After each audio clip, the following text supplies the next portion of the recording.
조금만 더 그래. 거기. 안 돼요. 너무 무리하면 내일 힘들어. 조금만 더 버텨. 곧 끝나. 거긴 민감하다니까. 벽 너머로 들려오던 그 목소리들에 나는 매일 밤 귀를 기울였습니다. 57세 퇴직자인 내가 옆집 부부의 은밀한 순간을 엿듣고 있다는 죄책감과 함께 혼자 살면서 잊고 지냈던 욕망이 다시 꿈틀거리기 시작했어요. 그 옆집 여자의 목소리를 상상하며 얼마나 많은 밤을 보냈는지 모릅니다. 그리고 지금 그녀의 다친 다리를 간호해주며 벽 너머로만 들리던 그 목소리의 주인인 옆집 여자를 마주하고 있었습니다. 이 모든 일이 어떻게 시작되었는지 처음부터 말씀드릴게요. 영상 시작 전 구독과 좋아요는 제게 큰 힘이 됩니다. 그럼 오늘의 이야기 시작하도록 할게요. 아, 이게 뭐 하는 짓이야? 화장실 거울 앞에서 나온 한숨이었습니다. 방금 전 혼자만의 시간을 마치고 나서 느끼는 허탈감이 온몸을 휩쌌어요. 내 이름은 김민호 57세, 30년간 다녔던 중견 건설회사에서 부장으로 일하다가 명예퇴직을 택한 지 벌써 2달째였습니다. 정년퇴임을 맞이한 뒤 집에 머무는 시간이 늘었고 이런 일도 잦아졌어요. 밤마다 욕구가 쌓여 결국 혼자 해결하는 날이 많았고 허무함은 커져갔습니다. 화장실에서 혼자만의 시간을 가진 후에는 더 큰 공허함이 찾아왔어요. 내가 이렇게 살아야 하나. 거울 속 내 모습을 볼 때마다 그런 생각이 들었습니다. 머리에는 흰털이 섞이고 얼굴에는 주름이 깊어져 있었지만 아직 남자로서의 욕구는 살아있었어요. 그게 위안이 되기도 하고 동시에 슬프기도 했습니다. 매일 오전 6시에 일어나는 습관은 여전했지만 이제 갈 곳이 없다는 현실이 가슴을 짓눌렀어요. 거실 소파에 앉아 신문을 펼쳐도 글자가 눈에 들어오지 않았고 뉴스를 켜도 세상 돌아가는 소리가 남의 일처럼 느껴졌습니다. 혼자가 된 지도 3년째였어요. 사람들 앞에서는 성격 차이가 가장 큰 이유라고 말했지만 하지만 한편으론 부부관계에서도 서로 원하는 게 달랐던 것 같아요. 서로의 차가운 거리감이 결국 우리를 갈라놓았습니다. 당신은 그런 걸로만 날 보는 거야? 아내가 마지막에 던진 말이 아직도 귀에 맴돌았어요. 나는 여전히 그런 관계를 중요하게 생각했고 아내는 그보다는 다른 것들을 더 원했던 것 같습니다. 25년을 함께 살면서 서로 다른 방향을 바라보게 된 거죠. 누가 옳고 그른 게 아니라 그냥 서로 다른 사람이었던 거예요. 아파트 301호 25평 투룸에서 혼자 사는 퇴직자의 일상은 단조로웠습니다. 매일 같은 시간에 커피를 내리고 같은 편의점 도시락으로 끼니를 때우고 같은 TV 프로그램을 봤어요. 가끔 옛 직장 동료들이 연락을 해도 만날 용기가 나지 않았습니다. 퇴직하고 뭐해? 집에서 쉬고 있어? 그런 질문에 대답할 말이 없었거든요. 세상과 단절된 것 같은 고립감이 날마다 깊어졌어요.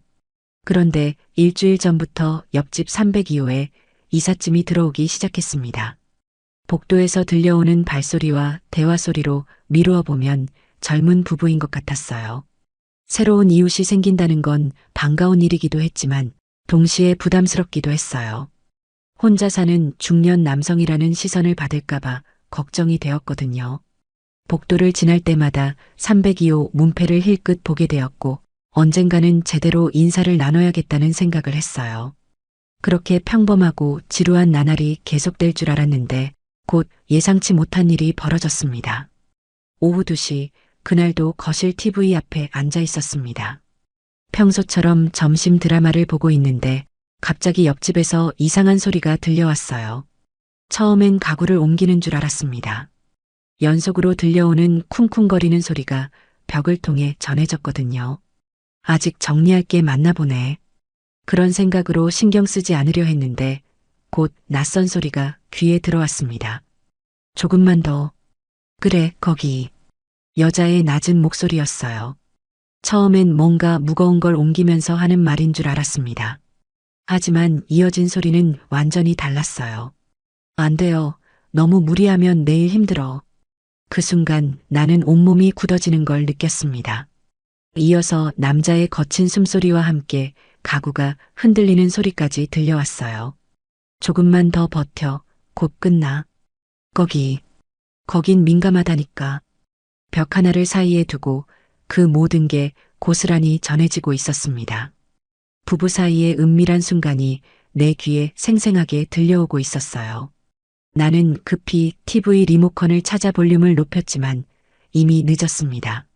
내 몸은 3년 동안 잊고 살았던 반응을 보이기 시작했어요. 심장이 빨라지고 아랫배에 열기가 차올랐습니다. 손가락 끝이 미세하게 떨리고 입안이 바짝 말랐어요. 짐을 나르는 건가? 아니면 운동을 하는 건가? 억지로 합리화하려 했지만 심장은 이미 오래 잊었던 세계를 떠올리며 요동쳤습니다. 여자의 소리가 점점 더 선명해졌어요. 거기 천천히. 그 목소리에는 달콤함과 애원하는 듯한 떨림이 섞여 있었습니다. 나는 자리에서 일어나 부엌으로 향했지만 발걸음이 어색했어요. 찬물을 한 잔 마시려 했는데 손이 떨려서 컵을 제대로 잡을 수가 없었습니다. 옆집에서는 여전히 그 소리들이 계속 이어졌어요. 가구 흔들리는 소리, 힘쓰는 기척, 그리고 낮은 목소리. 모든 게 너무나 생생했습니다. 나는 결국 집을 나서야 했어요. 산책이라도 하며 머리를 식혀야겠다고 생각했지만 현관문을 열고 나서도 다리에 힘이 없었습니다. 엘리베이터를 기다리면서도 옆집에서 들려오는 소리가 귀에 맴돌았어요. 이 나이에 내가 뭘 하고 있는 거야? 스스로에게 한심함을 느꼈지만 동시에 오랜만에 남자로서의 나를 느낄 수 있었습니다. 아파트 주변을 한 바퀴 돌고 돌아왔을 때는 이미 모든 소리가 멈춰 있었어요. 하지만 그날 밤 나는 잠을 이룰 수 없었습니다. 다음 날 밤 잠자리에 들려고 하는데 갑자기 소리가 들려왔습니다. 어제 낮에 한 번 들었는데 이번에는 밤에도 그런 일이 벌어지다니 전혀 예상하지 못했어요. 벽 너머에서 들려오는 정체 모를 소리에 나도 모르게 귀를 기울였습니다. 온몸이 반응하는 걸 느꼈어요. 처음 며칠은 죄책감이 앞섰습니다. 57세 퇴직자가 옆집 부부 소리나 듣고 있다니. 하지만 점점 그 시간이 하루 중 유일하게 살아있음을 느끼는 순간이 되었습니다. 3년 동안 잊고 살았던 욕망이 다시 꿈틀거리기 시작했어요. 내 상상은 자연스럽게 옆집 여자에게로 향했습니다. 어떻게 생겼을까? 키는 얼마나 될까? 머리카락은 길까? 짧을까? 목소리로만 짐작해보면 40대 중후반 정도 되는 것 같았습니다. 남편이 저녁에 퇴근하고 와서 그런 일이 벌어지는 건지, 아니면 주말에만 그런 건지, 상상은 꼬리를 물고 이어졌어요. 그날 밤은 평소보다 소리가 길게 이어졌습니다. 벽 너머에서 여자의 호흡이 점점 더 가빠지는 듯 들려왔습니다. 나는 책장을 넘기는 척하면서도 모든 신경이 그쪽으로 향해 있었습니다. 그 낯선 소리를 들을 때마다 머릿속이 복잡해지고 온몸이 긴장되는 걸 느꼈습니다. 그동안 억눌러왔던 모든 욕구가 한꺼번에 밀려오는 것 같았습니다. 이 나이에 내가 미친 건가? 자책했지만 끊을 수 없었어요. 오히려 그 시간을 기다리는 나를 발견했습니다. 밤이 되면 일부러 거실에 앉아서 책을 읽는 척했고 잠자리에 들기 전 혹시나 하는 마음으로 귀를 기울였어요. 어느 날 밤에는 결국 참지 못하고 그 소리들을 상상하며 혼자만의 시간을 가졌습니다. 오랜만에 느끼는 해방감이었지만 끝나고 나니 더 큰 공허함이 찾아왔어요.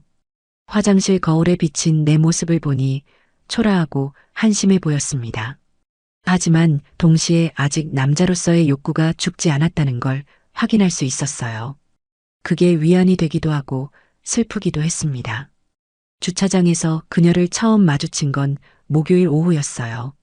장을 보고 돌아와 트렁크에서 짐을 꺼내고 있는데 옆쪽에서 차 문이 열리는 소리가 들렸습니다. 고개를 돌린 순간 나는 온몸이 얼어붙는 걸 느꼈어요.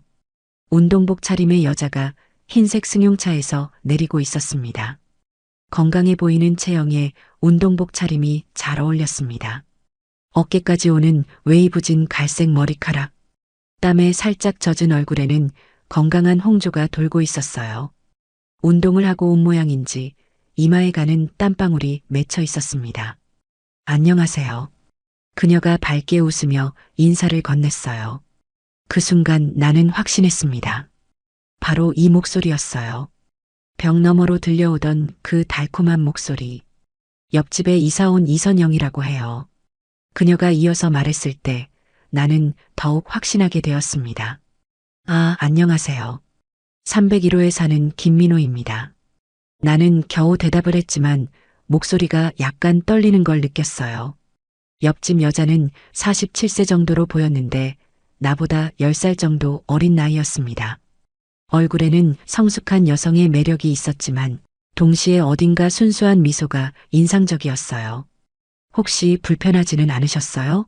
아직 정리할 게 많아서. 그녀가 조심스럽게 물었습니다. 순간 벽 너머로 들려온 그 목소리와 겹쳐져 심장이 두근거렸습니다. 아니에요. 전혀 불편하지 않았어요. 나는 애써 태어난 척했지만 속으로는 온갖 상상이 스쳐 지나갔어요. 이 여자가 바로 내가 매일 듣고 있던 그 목소리의 주인이라니. 실제로 보니 상상했던 것보다 더 매력적이었습니다. 운동복 위로 드러난 목선이 우아했고 살짝 벌어진 입술이 예뻤어요. 하지만 나는 이미 그녀의 다른 면을 알고 있었습니다. 벽 너머로 들려오던 그 특별한 목소리를. 그럼 먼저 들어가겠습니다. 그녀가 운동 가방을 어깨에 메고 걸어가는 뒷모습을 보며 나는 가슴이 뛰는 걸 느꼈어요. 그녀의 발걸음 하나하나가 자연스럽게 눈길을 끌었습니다. 엘리베이터에서 함께 올라가는 동안 그녀의 은은한 향기가 스쳐 지나갔습니다. 운동을 마친 사람 특유의 활기와 함께 샴푸 향이 어우러져 묘한 긴장감을 남겼습니다. 302호 앞에서 내리며 그녀가 다시 한번 웃어 보였을 때 나는 무릎이 풀리는 것 같았어요. 그날 밤 나는 그녀의 얼굴을 떠올리며 잠들었습니다. 며칠 후 엘리베이터에서 단둘이 마주치게 되었어요. 그녀는 회사복 차림이었는데 검은색 블라우스에 무릎 위로 올라오는 스커트를 입고 있었습니다. 안녕하세요. 서로 인사를 나누고 나서 잠시 어색한 침묵이 흘렀어요. 3층까지 올라가는 동안 나는 그녀의 옆모습을 힐끗힐끗 훔쳐봤습니다. 아름다운 외모에 귀에 걸린 작은 귀걸이가 예뻤어요. 은은하게 풍기는 향수 냄새가 좁은 엘리베이터 안을 채웠습니다. 혹시 갑자기 그녀가 조심스럽게 말을 꺼냈어요. 제가 밤에 좀 시끄럽게 했나요? 이사 온 지 얼마 안 돼서 정리할 게 많다 보니 나는 순간 심장이 멈추는 것 같았습니다.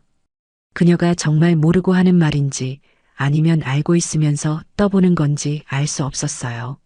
아니요, 전혀요. 신경 쓰지 마세요. 나는 황급히 고개를 저었습니다. 정말요?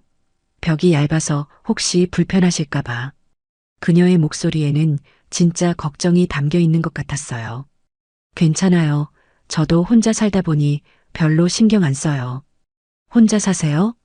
그녀가 조금 놀란 표정을 지었습니다. 네, 이혼한 지 3년 됐어요.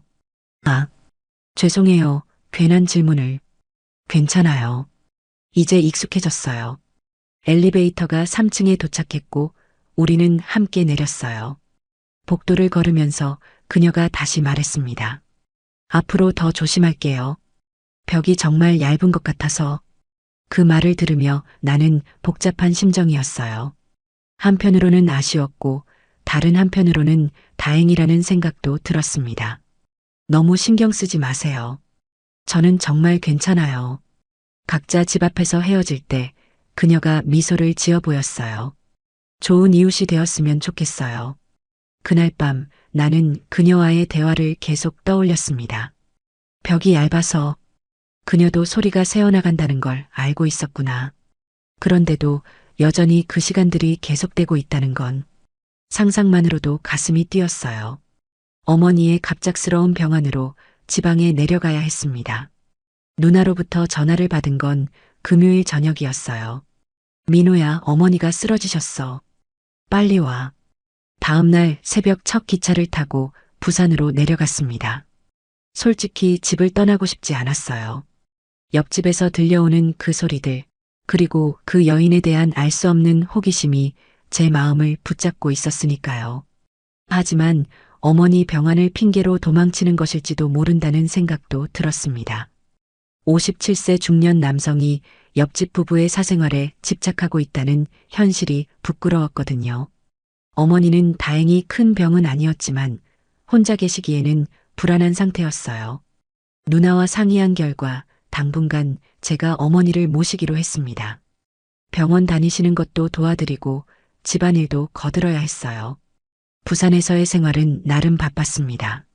아침에 어머니 식사 준비하고 병원 모시고 다니고 저녁에는 누나 가족과 함께 시간을 보냈어요. 하지만 밤이 되면 서울 집이 생각났습니다. 특히 그 여자가 떠올랐어요. 지금쯤 옆집에서는 어떤 일들이 벌어지고 있을까? 내가 없는 사이에도 그 달콤한 소리들이 계속되고 있을까? 그런 상상을 하면 가슴이 답답해졌습니다. 몇 달간의 부산 생활은 그렇게 이어졌어요. 어머니 건강은 차츰 회복되었고 이제 혼자서도 충분히 생활하실 수 있을 정도가 되었습니다. 이제 서울 올라가도 되겠다. 누나가 그렇게 말했을 때 나는 설레는 마음을 감출 수 없었어요. 서울로 돌아간다는 기대감이 컸습니다. 집에 대한 그리움도 있었지만 솔직히 그녀에 대한 궁금증이 더 컸어요. 몇 달 사이에 무슨 일이 있었을까? 아직도 그곳에 살고 있을까? KTX에서 서울로 올라오는 내내 나는 마음이 조급했습니다. 억지로 떠난 집이었고 내내 마음은 이곳에 남아 있었어요. 몇 달 뒤 집으로 돌아왔을 때 복도는 고요했습니다. 문을 열고 들어선 집은 먼지가 쌓여 있었고 공기가 탁했어요. 창문을 열어 환기를 시키면서 나는 자연스럽게 옆집 쪽으로 시선이 향했습니다. 302호 문은 조용히 닫혀 있었어요. 그날 밤 나는 혹시나 하는 마음으로 귀를 기울여 봤습니다. 하지만 아무 소리도 들리지 않았어요. 밤마다 들리던 그 소리들은 사라지고 옆집은 묘하게 고요했습니다. 이사를 간 건가? 그런 생각이 들면서 왠지 허전했어요. 며칠을 기다려봐도 옆집에서는 아무 소리도 들리지 않았습니다. 다음 날 아침 복잡한 마음을 뒤로한 채 오랜만에 집 앞 운동장을 걸었습니다. 몇 달 만에 하는 산책이라 다리가 뻣뻣했어요. 아파트 뒤편 작은 공원에서 가벼운 스트레칭을 하고 있는데 익숙한 뒷모습이 보였습니다. 운동복을 입고 조깅을 하고 있는 여자. 바로 그녀였어요. 하지만 예전과는 뭔가 달라 보였습니다. 어깨가 처져 있고 발걸음에 활기가 없었어요. 멀리서 지켜보고 있는데 갑자기 그녀가 발을 헛디뎌 넘어지고 말았어요. 아! 나는 황급히 달려가 그녀를 붙잡았습니다. 괜찮으세요?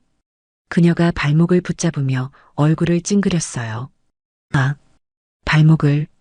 그녀가 고개를 들어 나를 바라봤을 때 나는 깜짝 놀랐습니다. 얼굴이 많이 야위어 있었고 눈가에 그늘이 져 있었어요. 아, 안녕하세요. 오랜만이네요. 움직이지 마세요. 제가 집까지 모셔드릴게요. 나는 그녀의 어깨에 팔을 둘러 부축했습니다. 그 순간 느껴진 그녀의 체온과 향기가 코끝을 스쳤어요. 예전보다 더 가늘어진 몸이 내 팔에 기대어 있었습니다. 그녀를 부축해 집으로 데려와 소파에 앉혔어요. 잠깐만 기다리세요. 파스를 가져올게요. 나는 약상자에서 파스와 붕대를 꺼내왔습니다. 조심스럽게 그녀의 발목을 살펴보니 많이 부어 있었어요. 많이 아프세요? 조금. 괜찮아요. 하지만 그녀의 얼굴에는 통증이 역력했습니다. 나는 파스를 발라주며 조심스레 발목을 주물렀어요. 어디 다녀오셨어요? 그녀가 아픈 발목을 감싸주면서도 궁금해하는 표정으로 물었어요. 어머니 병원으로 지방에 좀 내려가 있었어요. 그러셨구나. 어머니는 괜찮으세요? 그녀의 눈빛이 순간 부드러워지며 진심 어린 걱정이 담겨 있었습니다. 네, 다행히 많이 좋아지셔서 올라왔어요. 그녀가 안도의 한숨을 내쉬며 작은 미소를 지었어요. 다행이에요. 그동안 어떻게 지내셨어요? 그냥 별일 없이 지냈어요. 그녀의 대답이 어딘가 어색했습니다. 발목을 만져주던 내 손이 잠시 멈췄고 나는 무심코 말을 꺼냈어요. 남편분이 걱정하시겠어요. 그 순간 그녀의 몸이 굳어지는 걸 느꼈습니다. 잠시 침묵이 흐르더니 그녀가 담담하게 말했어요. 저 이혼했어요. 순간 공기가 멈춘 듯 고요해졌습니다. 나는 서둘러 말했어요. 죄송해요. 괜한 질문을. 괜찮아요. 이미 2달 전 일이에요. 그제서야 옆집이 조용했던 이유를 알 수 있었어요. 이유는 묻지 않을게요. 성격 차이였어요. 결국 서로 원하는 게 달랐다고 해야 하나. 그녀의 목소리에는 담담함과 함께 어딘가 쓸쓸함이 묻어 있었습니다. 나는 계속 그녀의 발목을 마사지해 주었어요. 근육이 많이 뭉친 것 같아요. 조금만 더 위쪽도 해드릴게요. 네. 감사해요.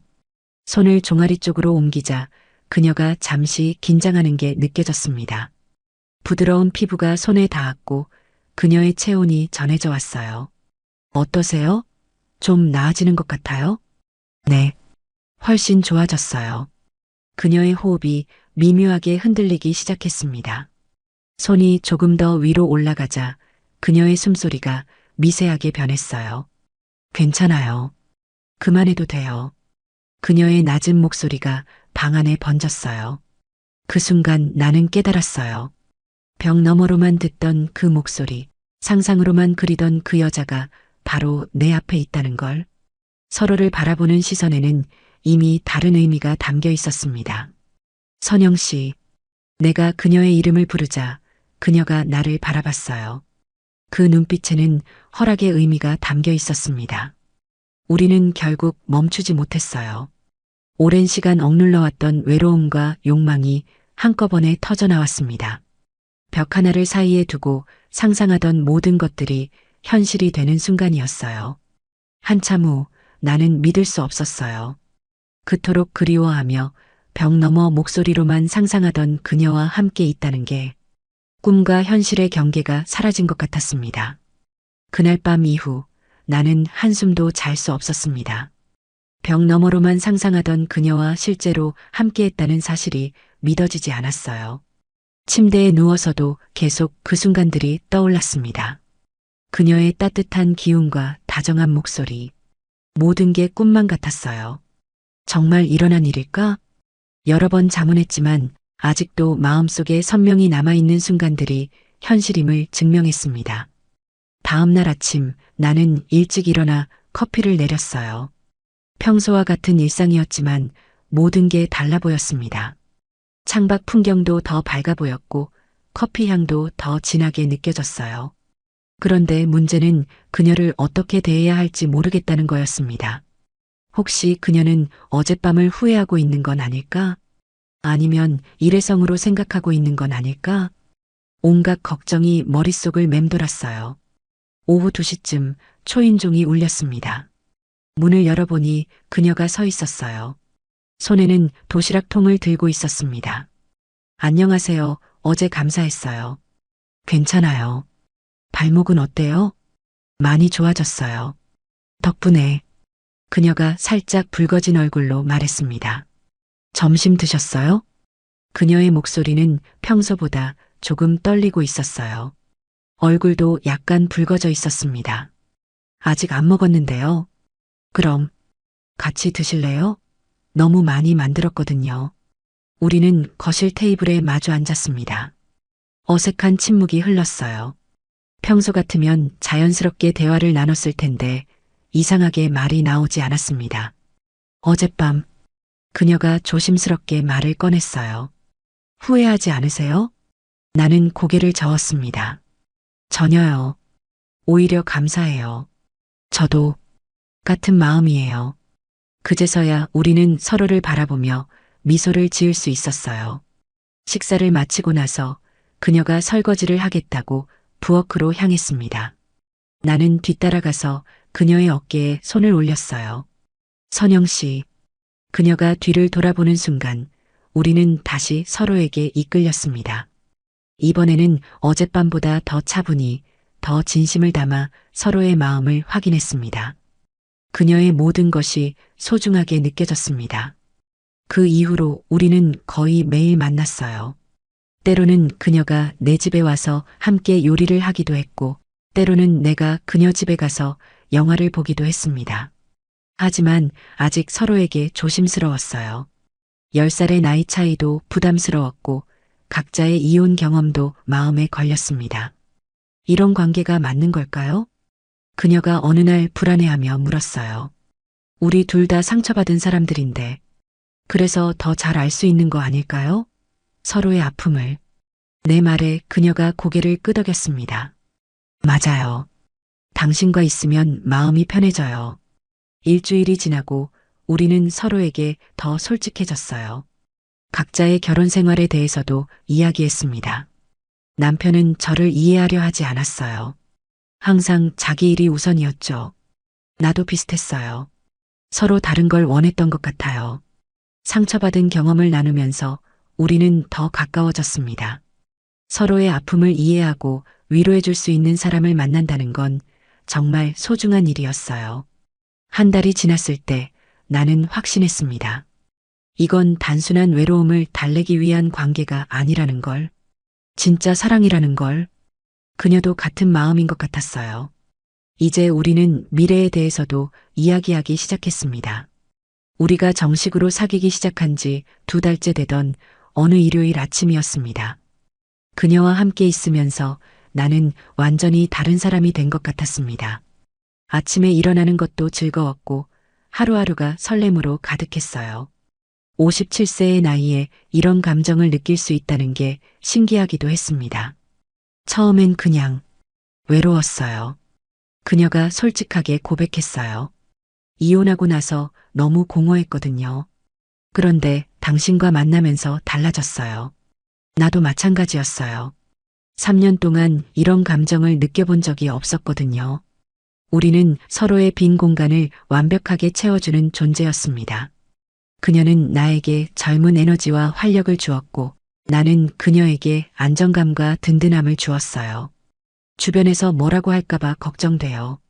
그녀가 또 다른 고민을 털어놨습니다. 아파트 사람들이 알게 되면 그런 건 신경 쓰지 마세요. 우리가 행복하면 되는 거 아닌가요? 하지만 속으로는 나도 같은 걱정을 하고 있었어요. 혹시 사람들이 우리를 이상하게 볼까봐. 특히 나 같은 나이 든 남자가 젊은 여자와 사귄다고 오해받을까봐 걱정이었습니다. 그런 고민들이 있었지만 그녀와 함께하는 시간은 너무 소중했어요. 함께 장을 보러 가기도 하고 근처 공원을 산책하기도 했습니다. 가끔 영화관에 가서 영화를 보기도 했어요. 그럴 때마다 나는 마치 20대로 돌아간 것 같은 기분이었습니다. 당신과 있으면 모든 게 새로워져요. 그녀가 어느 날 말했어요. 결혼할 때도 이런 설렘은 없었던 것 같아요. 나도 같은 감정이었습니다. 첫 결혼 때는 의무감과 책임감이 앞섰는데 이번에는 순수한 사랑이었어요. 서로를 진심으로 아끼고 배려하는 마음. 인생 이모작이라고 하잖아요. 그녀가 내 품에 안겨서 말했어요. 우리 함께 시작해봐요.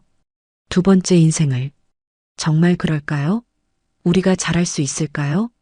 물론이에요. 이미 우리는 서로에게 가장 소중한 사람이 되었잖아요. 정년퇴임 후 공허했던 내 삶에 그녀는 새로운 희망이 되어 주었습니다. 매일 아침 그녀를 생각하며 일어나는 설렘이 있었어요. 저녁에 그녀와 함께 보내는 시간이 하루 중 가장 행복한 순간이었습니다. 결혼은 안 해도 돼요. 그녀가 말했어요. 형식적인 건 중요하지 않아요. 그냥 이렇게 함께 있는 것만으로도 충분해요. 나도 같은 생각이었습니다. 첫 번째 결혼에서 형식과 체면에 얽매여 진짜 중요한 걸 놓쳤던 경험이 있었거든요. 이번에는 형식보다는 진심이 중요하다는 걸 알았습니다. 각자의 집을 유지하는 것도 좋을 것 같아요. 나는 제안했습니다.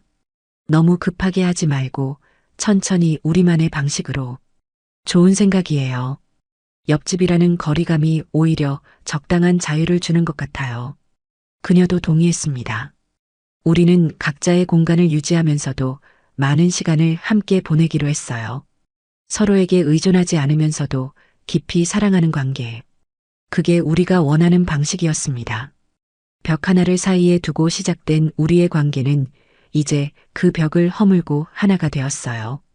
하지만 물리적인 벽은 여전히 유지하면서 마음의 벽만 허문 셈이었습니다.